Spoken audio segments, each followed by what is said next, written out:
My $8,500 wedding cake was completely destroyed, but it was the best money I ever spent. Why? Because lying amidst that bright red mess was my own sister. About to fall into a deep sleep, she had intentionally drugged me right at my wedding to turn me into a drunken mess in front of my wealthy in-laws.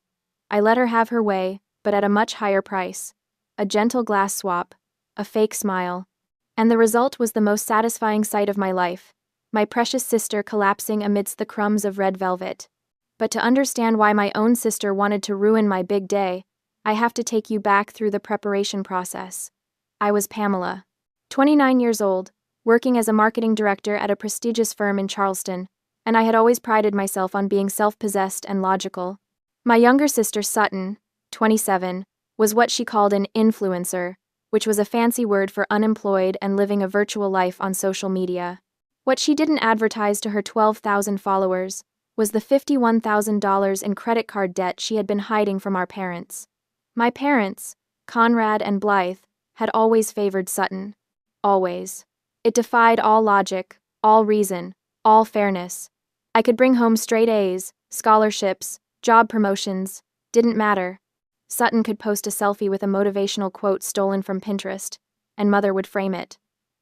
Sutton's jealousy reached its absolute peak when I got engaged to Sterling. Sterling was an orthopedic surgery resident at the medical university, brilliant and kind, with hands that can reconstruct shattered bones, and a smile that makes my heart skip.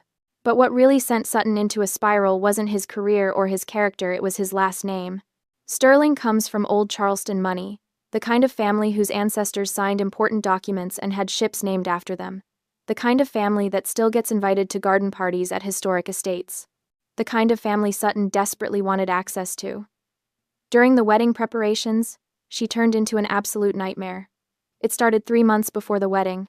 I was sitting in my apartment, reviewing vendor contracts, when Sutton showed up unannounced. She walked in wearing yoga pants that cost more than most people's monthly grocery budget, and carrying a designer handbag I knew she couldn't afford. "I've been thinking," she announced, not bothering with hello. "I should be your maid of honor." I looked up from my spreadsheet. "Sutton, I already asked Adeline. Your lawyer friend?" She wrinkled her nose like she'd smelled something rotten. "Pamela, this is a wedding with old money elements. Do you really want someone who wears pantsuits to everything standing next to you in photos that will be in the society pages? Adeline is my best friend. She's been there for me through everything. And I'm your sister." Sutton's voice took on that whiny edge I knew too well. "Your only sister. What will people think if your own flesh and blood isn't your maid of honor? It'll look like we're estranged. It'll look bad for both of us. Besides, I need this, Pamela. Do you know how good this will be for my brand? A wedding at the historic Charleston Hotel? With Sterling's family? I could gain thousands of followers. I should have said no right then. Should have held my ground. But then she called Mother. 2 hours later, both our parents showed up at my door. Mother was already dabbing at her eyes with a monogrammed handkerchief, and Father wore his disappointed expression, the one he'd perfected over decades of making me feel guilty for existing. "Pamela, sweetheart," Mother said, taking my hands in hers. "Sutton is devastated. Absolutely devastated. She feels like you don't love her." "That's not—" "I never said that. I just wanted—" "Your sister is going through a difficult time right now," Father interrupted, his voice carrying that authoritative tone he'd use when the discussion was over before it began. "The least you can do is include her in your special day, make her feel valued. Just indulge your sister," Mother added, squeezing my hands. "Don't make her sad. It's one day, Pamela. Surely you can be generous for one day?" The manipulation was textbook. They'd been doing this my entire life, making Sutton's feelings my responsibility, her happiness my burden. "Fine," I said. The word tasted like ashes. "You can be the maid of honor." Sutton squealed and clapped her hands. Mother beamed. Father nodded approvingly. Adeline, when I called to break the news, was silent for a long moment. Then, "Are you sure about this, Pam?" "No," I admitted. "But it's easier than fighting them all." "Easier isn't always better." She was right, of course. But I'd already made my first mistake. I'd already nodded in agreement. I didn't know then that this concession had paved the way for Sutton's most vicious plot. 2 weeks before the wedding, Sutton texted me, Need you to pay for my bridesmaid dress. I'm a little short this month. The dress she'd chosen without consulting me was an $1,800 silk gown from a boutique that required appointments and served champagne during fittings. When I'd suggested more affordable options for the bridesmaids, she'd actually laughed. You're marrying into old money, Pamela. We can't look cheap in the photos. What would Sterling's family think? I transferred the money, didn't even argue. Looking back now, standing in that ballroom with the knowledge of what she'd planned to do to me, I can see it all clearly. Every demand, every manipulation, every time our parents made me swallow my needs to feed her ego, it had all been leading to this moment. Sutton didn't just want to be part of my wedding. She wanted to destroy it, and I almost let her. The Charleston Historic Hotel ballroom was a vision of Southern elegance. Crystal chandeliers cast warm light over round tables dressed in ivory silk, each centerpiece a cascade of white roses and trailing ivy. The hardwood floors gleamed, reflecting the glow of hundreds of candles. At the far end of the room, on a table of its own, stood the centerpiece that had cost me more than most people's monthly rent. The wedding cake. 6 tiers of red velvet perfection, each layer wrapped in ivory fondant and decorated with edible gold leaf that caught the light like scattered stars. Handmade sugar, flowers, peonies, roses, gardenias cascaded down one side in a breathtaking display of the baker's artistry. It cost $8,500. And it was absolutely worth every penny, though not for the reasons I'd originally thought. I sat at the head table, positioned exactly where I'd specified in my carefully drawn seating chart. As a marketing director, I understand the power of image, the importance of angles, the way a photograph can tell a story or destroy a reputation. I'd spent hours planning this setup. Sterling sat to my left, devastatingly handsome in his tailored tuxedo, his dark hair perfectly styled, his hand warm over mine on the white tablecloth. To my right sat Sutton, poured into a champagne-colored silk gown that probably cost more than she'd admit, her hair in an elaborate updo that must have taken hours. Next to Sterling was David, his best friend and head groomsman, a cardiologist with an easy smile and the kind of steady presence that made him perfect for the role. I'd instructed the hotel staff specifically on this arrangement. Husband on the left meant that in almost every captured moment of us as a couple, we'd be facing each other. My facial angle would always be flattering. The lighting would catch my features perfectly. I thought I'd planned for everything. In front of each of us sat identical crystal champagne flutes, provided by the hotel, no engravings, no distinguishing marks. They caught the candlelight, the bubbles rising in perfect golden streams through the expensive vintage Sterling's family had gifted for the toast. The main course had just been cleared away, herb-crusted lamb with roasted vegetables, plated like art. The staff moved efficiently between tables, the soft clink of cutlery and china creating a sophisticated symphony. Conversation hummed around us, punctuated by bursts of laughter from Sterling's college friends at table 7. Sterling leaned close to my ear, his breath warm against my skin. Did you see Uncle Richard trying to flirt with your great-aunt Miriam? I think he's had too much wine. I turned completely to my left to look at him, laughing, my body rotating to face my new husband. In my peripheral vision, I caught movement to my right, Sutton's hand. Her hand moved across the table with practiced smoothness, reaching as if to adjust my place card, which had shifted slightly askew during dinner. A perfectly innocent gesture. Helpful, even. But as her palm glided over my champagne flute, it tilted, just slightly. The colorless liquid from the tiny glass vial she held in her palm fell into my glass and dissolved instantly into the bubbles. The carbonation hid everything, no color change, no residue, nothing to indicate that anything had changed. She pulled her hand back quickly, repositioning my place card with a satisfied little smile. She thought no one saw, but Sutton had forgotten about Adeline. My best friend since law school sat at the VIP table directly across from us, positioned with a perfect view of the head table. While Sutton had been so focused on me, on Sterling, on making sure we didn't notice her little trick, she'd completely overlooked the woman with the criminal defense lawyer's eye for detail, and the instincts of someone who'd spent years studying how people commit crimes. Adeline had seen everything. The gliding hand, the falling liquid, Sutton's smirk. My phone, lying face up on the table next to my champagne flute, buzzed. Bzzzzed. The sound was subtle, lost in the ambient noise of 200 guests celebrating. but I felt it. Saw the screen light up with an incoming message. I glanced down. An iMessage from Adeline. 5 short words, all in capitals. Swap glasses. She drugged it. My heart stopped. Actually stopped, then started again with a painful thud that I felt in my throat, my chest, my fingertips.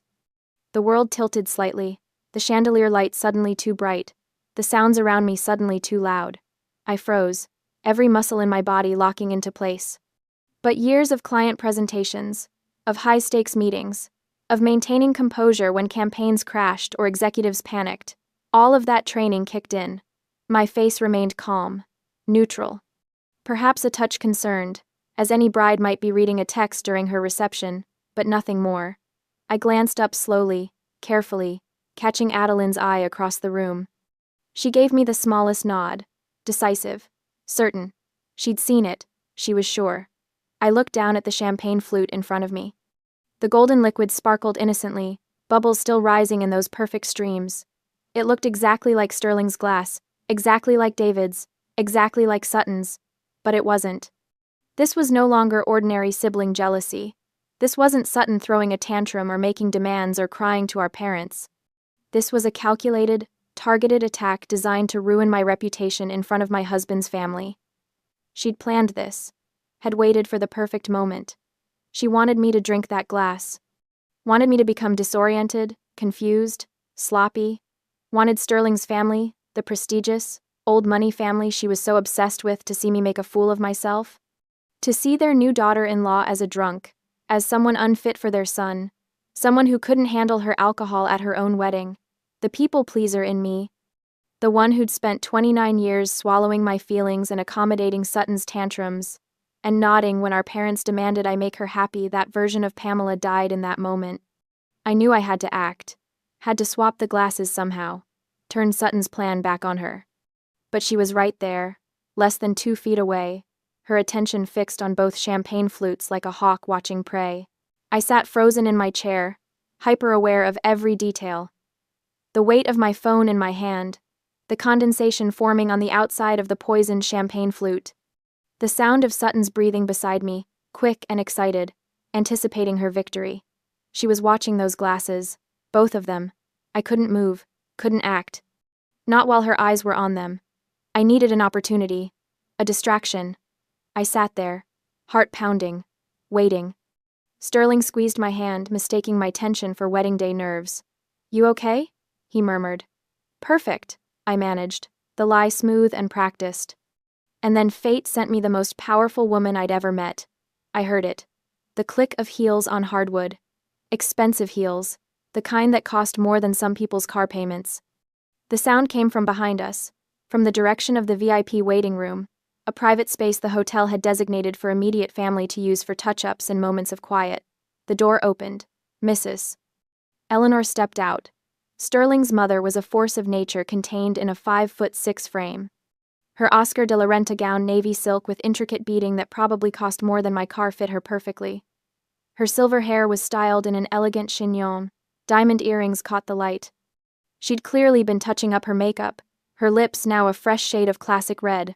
She walked along the back of our row of chairs, her path taking her directly behind the head table. Click, click, click. The sound of her heels was distinctive in the brief lull between courses, audible over the soft conversation. I felt Sutton stiffen beside me.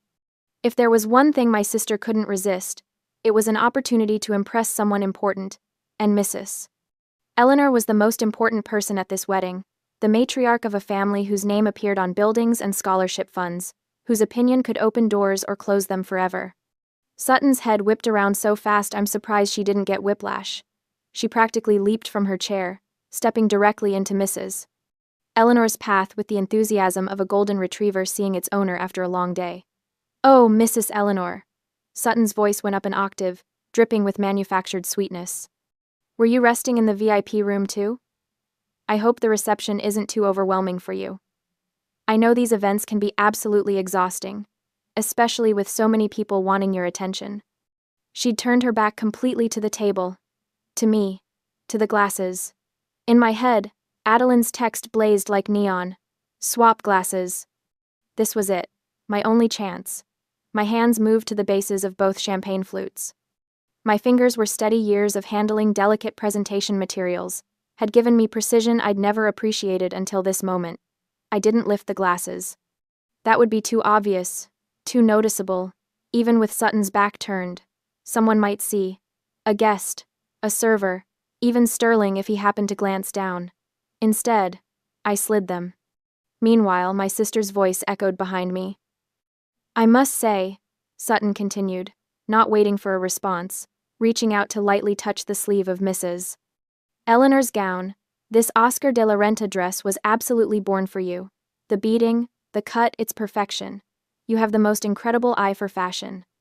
I was just telling Pamela earlier how elegant you looked. Simply elegant. The silk tablecloth was perfect for this expensive, smooth, with just enough friction to control the movement but not enough to resist it." I applied gentle pressure to the bases of both glasses, pushing my drugged glass toward Sutton's position while simultaneously pulling her clean glass toward mine. They glided across the fabric like figure skaters on ice, moving just 1 millimeter above the surface, the liquid inside barely rippling. Swish. I rotated the new glass slightly in my position, turning it so the faint lipstick mark Sutton had left on the rim faced away from where she'd been sitting. The entire process took 5 seconds. Exactly the time it took Sutton to finish her effusive compliment about the dress and start in on how much she admired Mrs. Eleanor's philanthropic work with the Children's Hospital. No one noticed. The servers were at the far end of the ballroom. The guests were engaged in their own conversations. Sterling was watching his Uncle Richard, who had indeed cornered my great-aunt Miriam near the bar. But Adeline noticed. I glanced toward the VIP table. She was holding her wine glass, but her eyes were on me. When our gazes met, the corner of her mouth lifted in the smallest smile. She raised her glass fractionally, a toast only I could see. My network of allies had worked perfectly, and I knew with absolute certainty that Adeline wouldn't take her eyes off my sister for the rest of the night. She'd watch. She'd document. She'd be ready. Mrs. Eleanor extracted herself from Sutton's attention with the practiced grace of someone who'd been handling social climbers for decades. "How kind of you to say so, dear. If you'll excuse me, I should return to my table." She glided away, leaving a cloud of expensive perfume in her wake. Sutton turned back to her seat and practically bounced into her chair, her face flushed with triumph. She thought she'd just secured major points with my mother-in-law, thought she'd had a successful networking moment that would definitely be worth an Instagram story later. She glanced at the table. The 2 champagne flutes sat exactly as they had before she'd turned around. Same positions, same fullness, same innocent sparkle of golden bubbles. Her eyes flicked to them briefly, then away. No suspicion, no concern. Why would there be? They looked identical. And her overconfidence, her absolute certainty that she'd outsmarted me, that her plan was flawless, had killed any instinct to double-check. She reached for the glass in front of her now. The drugged one. Her smile was toxic, triumphant. "Come now," she said, lifting the crystal flute toward me. "Let's toast to your happiness, Pamela." I raised my clean glass, forcing my face into a smile that I filled with hidden meaning. Every ounce of satisfaction, every bit of delayed justice, every year of being told to accommodate her, I put it all into that smile. "Thank you, sister," I said softly, "to a night we cannot forget." The crystal flutes met with a clear, pure chime that rang out across our section of the table. Clink. Sutton brought the glass to her lips and drank deeply, her eyes locked on mine over the rim. She thought she was watching her plan unfold, thought she was seeing the beginning of my downfall. I sipped my clean champagne and watched her drink her own sentence. The colorless liquid melatonin, whatever dose she'd prepared for me, slid down her throat with the expensive vintage champagne. She set her glass down with a satisfied sigh, still smiling. I smiled back and waited. After the toast, I made my move. I had to sell this. Had to make Sutton believe her plan was working exactly as she'd designed it. So I went quiet. I turned slightly away from the table conversation, let my smile fade into something more neutral, more subdued. When Sterling asked me a question about the dessert service timing, I answered in soft, vague terms. When David tried to include me in a joke about the worst wedding speeches they'd witnessed in medical school, I managed only a weak laugh. Sutton noticed immediately. I could feel her eyes on me, could sense the way she leaned slightly closer, studying my face for signs of the drugs taking effect. I gave her what she wanted, a bride growing quieter, a little disconnected, slightly unfocused. The corner of her mouth twitched upward. She thought it was working. Thought I was beginning to feel the effects of the melatonin, that in a few more minutes I'd be stumbling, slurring, making a spectacle of myself in front of 200 guests and Sterling's entire family. She sat back in her chair, practically vibrating with excitement, her confidence growing with every passing minute. But what Sutton didn't realize, what her self-absorption wouldn't let her see, was that the drugs were in her system now, being absorbed into her bloodstream, beginning their journey toward her brain. The MC's voice crackled through the sound system, smooth and professional. "Ladies and gentlemen, we now invite the best man to say a few words." The ballroom quieted, conversations trailing off as guests turned their attention to the small stage area near the cake table. David stood, buttoning his jacket with an easy grin. I checked the time. The evening was running precisely on schedule, just past 8 o'clock. He made his way to the microphone, and for the next several minutes, he had the entire room laughing. Stories about Sterling's terrible cooking in their shared apartment during residency. The time Sterling had accidentally worn mismatched shoes to a formal hospital presentation. The moment David had known Sterling was serious about me because he'd started actually doing his laundry instead of buying new clothes when he ran out of clean ones. The timing was perfect. David's speech created a buffer, a period where all attention was focused elsewhere, where the subtle changes beginning to happen in Sutton's body would go unnoticed in the darkened ballroom. I watched her from the corner of my eye. She was still smiling, still playing her part as the supportive maid of honor, but I saw it the way she shifted slightly in her seat. The way her hand came up to touch her temple briefly, the small crease that formed between her eyebrows. The melatonin was starting to work. Liquid melatonin acts faster than pills, absorbing quickly into the bloodstream. Sutton would be feeling it now, a subtle heaviness in her limbs, a gentle fuzziness creeping into her thoughts. But she'd mistake it for nervousness about her upcoming speech, or perhaps the champagne hitting a little harder than expected. She'd never suspect the truth. David finished his speech to enthusiastic applause and returned to his seat, clapping Sterling on the shoulder as he passed. Sterling stood to hug his best friend, and the two of them shared a moment that made the photographer's camera flash repeatedly. The MC returned to the microphone. "Thank you, David. And now, we'd love to hear from the maid of honor." The moment arrived. Sutton stood. I watched her carefully, remembering every detail. The way she had to steady herself briefly with a hand on the table. The slight pause before she stepped away from her chair, as if gathering her coordination, the forced brightness in her expression that didn't quite reach her eyes. She thought it was nerves. Thought it was the natural anxiety of public speaking, but I knew better. The drugs were taking hold, creating that characteristic light-headed sensation, making her limbs feel heavy and disconnected. In another 10 minutes, she'd be fighting to keep her eyes open. But right now, in this moment, she still had enough clarity, enough diluted confidence to believe she was in control. She walked toward the stage area, her steps perhaps a fraction slower than normal, but still steady enough, and she headed straight for the spot she'd probably planned for days, right next to the cake tower. Of course she did. The $8,500 red velvet masterpiece, with its edible gold leaf and handmade sugar flowers, would be the perfect backdrop for the photos she'd post later. The expensive cake would signal wealth, status, connection to old money. It would be visible proof that she'd made it, that she was part of this world. She positioned herself as close to the cake table as possible, probably closer than the catering staff would have liked. Her left hand held a newly refilled wine glass, and her right hand accepted the wireless microphone from the MC. The microphone. That beautiful, treacherous wireless microphone that would broadcast every word to the entire ballroom through the sophisticated sound system Sterling's family had paid extra for. Sutton didn't think about that. Didn't consider what might happen if she lost control of her words, if the drugs in her system made her truth-telling and uninhibited. She just smiled at the crowd and began to speak. "Good evening, everyone," she started, her voice amplified perfectly through the speakers. "For those who don't know me, I'm Sutton, Pamela's sister and her maid of honor."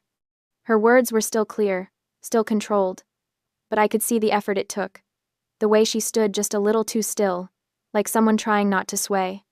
I've known Pamela my entire life, obviously, and I have to say, She paused for effect, playing to the crowd. It's been quite a journey watching her find someone worthy of her. Polite laughter from the guests. Pamela has always been the responsible one, the organized one, the one with the perfect plans and the perfect career. There was an edge to her voice now, something sharp hiding beneath the saccharine sweetness. And now she has the perfect husband from the perfect family. I sat below the stage, my hand finding Sterling's and squeezing tight. He squeezed back. He had no idea what was coming. None of them did. Sutton raised her wine glass slightly, the liquid catching the light. "So here's to Pamela," she said, her smile wide and fake and poisonous. "To my perfect sister and her perfect life." The crowd murmured appreciation, glasses raising in response. But I sat there, watching, waiting for the moment when the melatonin would hit full force, waiting for karma to strike, waiting for my sister to fall. The applause for my speech was still echoing through the ballroom when Sutton raised her wine glass high, that practiced smile stretched across her face. She delivered her performance flawlessly, the loving sister, the gracious bridesmaid, the picture of family unity. But I knew better. I'd always known better. "To my sister and her new husband," she announced, her voice carrying that theatrical lilt she'd perfected for her Instagram videos. "May your marriage be everything mine will be someday." The crowd murmured their approval. Sterling's hand found mine under the table, his fingers warm and steady. I watched Sutton bring the crystal flute to her lips, my original glass, the one she'd so carefully doctored, and take a long, triumphant sip. The transformation wasn't immediate. She lowered the glass, still smiling, still playing her part. But then I saw it, the slight wobble in her stance, the way her free hand reached for the podium, as if the floor had suddenly shifted beneath her feet. "Thank you all for," her words slurred at the edges. She blinked rapidly, her eyelids growing heavy. The crystal flute trembled in her grip. Adeline leaned close to me, her voice barely a whisper. "How much did she use? How much did she use?"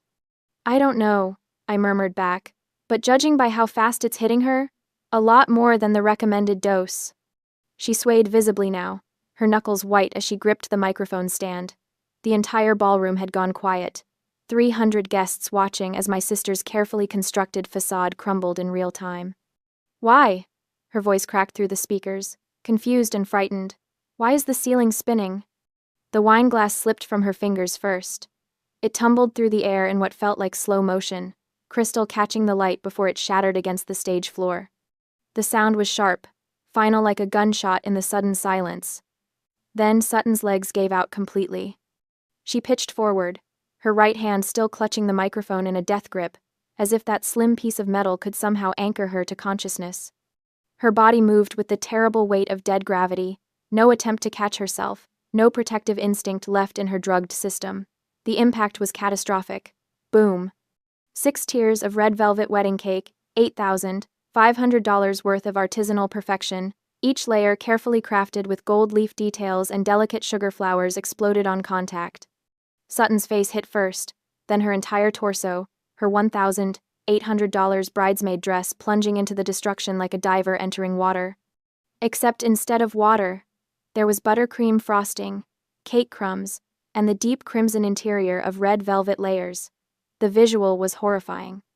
White cream mixing with red cake created something that looked disturbingly like a crime scene. My sister lay motionless in the wreckage, her platinum blonde hair matted with frosting, her ivory dress now stained beyond recognition. It looked like she'd been destroyed, violently, in front of 300 witnesses. My mother's scream pierced the air. "Sutton!" But Sterling was already moving. His doctor's training kicked in before anyone else could even process what had happened. He was on the stage in seconds, his tuxedo forgotten as he dropped to his knees beside the cake wreckage. "Someone cut the music," he commanded, his voice calm but absolute. The jazz quartet fell silent immediately. Sterling worked fast, his hands moving with professional precision.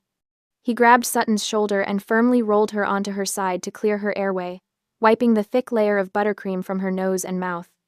I watched my husband check her pulse at her neck, then lift her eyelids to examine her pupils, his expression growing darker with each assessment.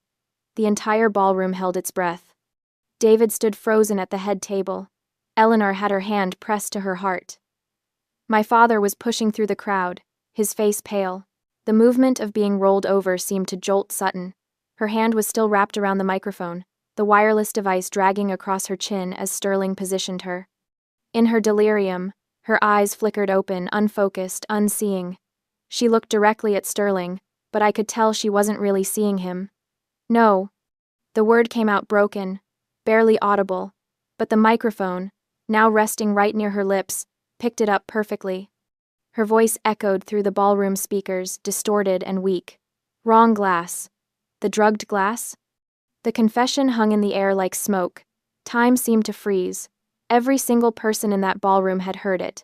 The words were slurred, confused, but unmistakable. Wrong glass. Drugged glass. The implication was inescapable. Sterling's hands stilled. He raised his head slowly, his gaze moving from Sutton's unconscious form to where my parents now stood at the edge of the stage. His expression was cold, colder than I'd ever seen it. "She isn't having a stroke," he said, each word precise and clinical. "This is a synergistic toxicity. Alcohol potentiating a central nervous system depressant. These are classic symptoms of a sedative overdose." My mother made a choking sound. "What? No, that's not, she wouldn't." Sterling pulled out his phone and called 911, briefly explaining the situation to the dispatcher using medical terminology before hanging up.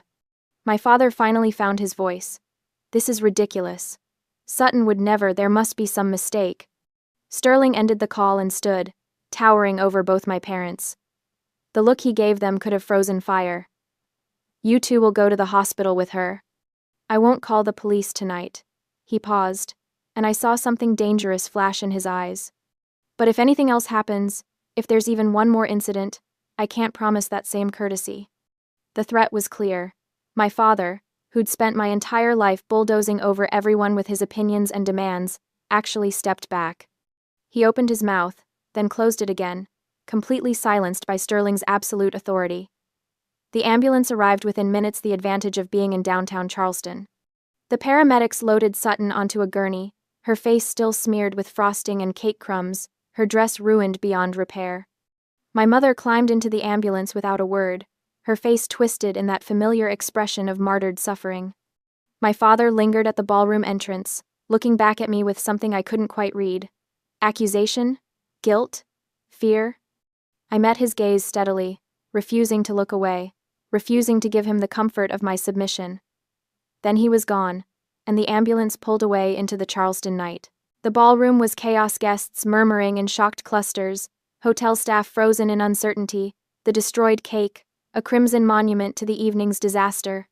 I stood at the head table, Sterling's hand in mine, and felt something unexpected wash over me. Relief. Pure, uncomplicated relief. Adeline appeared at my side, her phone held up like a trophy.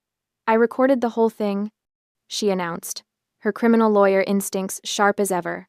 "Both the fall and the confession. Audio is crystal clear." She tapped the screen, and Sutton's drugged voice played back. "Wrong glass. The drugged glass?" Several nearby guests heard it. The whispers intensified. I watched the truth ripple through the crowd like a stone dropped in still water. My sister, the golden child, the beloved youngest daughter, had just confessed to attempted poisoning in front of 300 witnesses. The hunter had become the prey. Eleanor approached us, her Oscar de la Renta gown somehow still immaculate despite the chaos. She looked at the destroyed cake, then at me, her expression unreadable. "Well," she said finally, a hint of dry amusement in her voice, "this is certainly the most memorable wedding I've ever attended." The hotel manager materialized, wringing his hands. "Mrs. Ashford, I am so terribly sorry about this incident. Should we end the reception, given the circumstances?" I looked at the ruined cake. Red velvet crumbs scattered across the stage like evidence of violence. White frosting smeared across the floor. The beautiful 6-tier masterpiece reduced to rubble. $8,500 worth of destroyed artistry. And all I felt was light. I turned to Sterling. His blue eyes searched mine, concerned but not pitying. "How are you doing?" he asked quietly. "This is the first time I've seen you breathe easy since we got engaged," he said before I could answer. He was right. For months I'd been walking on eggshells, managing my family's expectations, trying to prevent exactly this kind of scene. I'd paid for Sutton's dress, included her in every detail, bent over backward to keep the peace, and she'd tried to drug me anyway. But now? Now the monster had been driven away. I looked at the hotel manager and smiled a real smile, not the practiced one I'd been wearing all night. Clean it up. Bring out more wine and whatever desserts the hotel has in the kitchen. The night has only just begun. The manager blinked. You want to continue? This is my wedding reception, I said firmly. And I'm going to celebrate with the people who actually care about me. Something shifted in the room after that. The guests who'd come out of obligation, my parents' friends, the society matrons who'd attended for appearances, made their quiet exits. But the people who remained? They were ours. Sterling's medical school colleagues, my work friends, Adeline and David, Eleanor and the family members who'd actually taken the time to know us. The jazz quartet started playing again. The hotel brought out trays of chocolate tortas and lemon tarts. Someone opened more champagne. Without the weight of my family's judgment hanging over everything, the reception transformed into something genuine. I danced with Sterling under the chandeliers, his arms around my waist, and felt the tension I'd been carrying for years finally release. No regrets? No, he murmured against my hair.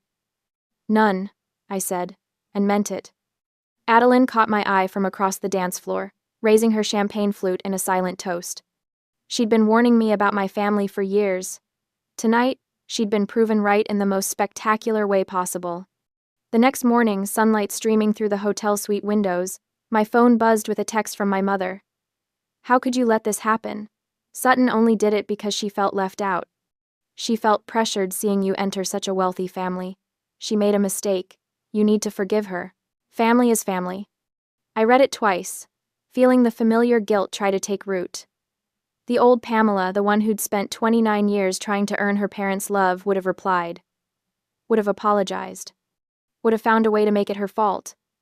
But that Pamela had died somewhere between the glass swap and the cake destruction. I deleted the message without responding. Then I blocked the number. Sterling watched me from the bed, understanding without asking. You okay? Yeah, I said, and realized it was true. I really am. I blocked my father's number next, then Sutton's. One by one, I cut the threads that had bound me to their toxicity for my entire life. No more money transfers to cover Sutton's debts. No more guilt-trip phone calls. No more playing the role of the disappointing daughter. Freedom tasted like the Charleston morning air, salty and clean. 1 year later, Sterling took me to a prenatal checkup at Charleston Medical. I was 8 months along, my belly round and firm under my sundress. The ultrasound technician smiled as she moved the wand across my skin. Everything looks perfect, she said. Your baby girl is healthy and growing right on schedule. A daughter. Sterling's hand tightened around mine, his eyes bright with unshed tears. We'd talked about this moment for months, about the kind of parents we wanted to be, the kind of family we wanted to create. No golden child, I said quietly, echoing the promise we'd made to each other. Every child equal, Sterling agreed. Always. We drove home through the historic district, past the antebellum homes and oak trees dripping with Spanish moss. My phone, new number, new contacts, sat silent in my purse. My mother had tried to reach out through mutual acquaintances, leaving messages about wanting to make amends and be part of her grandchild's life. I hadn't responded. Some bridges, once burned, should stay ashes. That evening, I sat on our back porch with my laptop, composing a post for the online forum where I'd been documenting my story. The wedding disaster had been too spectacular to keep completely private. Strong opinions. I need your thoughts on a few things, I typed, because my family still won't leave me alone, and I want outside perspectives. Question 1. Was I too harsh for swapping the glasses? My mother says a good sister would have just poured the wine away instead of letting Sutton harm herself. Question 2. Sutton destroyed an $8,500 cake. Should I sue her in civil court for compensation, or just consider it tuition fees for her life lesson? Question 3. Do you agree with me that it's better to lose $8,500 to get rid of toxic people than to preserve a fake perfect wedding? Please leave a comment. I hit post and closed the laptop. Inside, Sterling was cooking dinner, humming along to jazz music. Through the window, I could see him moving around our kitchen, our home, our life, built on honesty instead of manipulation. My daughter kicked, a firm little flutter against my ribs. I pressed my hand to the spot, feeling the miracle of new life, new beginnings. The wedding cake had been destroyed, the bridesmaid dress ruined, my family ties severed, and I had never been happier. The monster was gone, the cage was open, and I was finally completely free.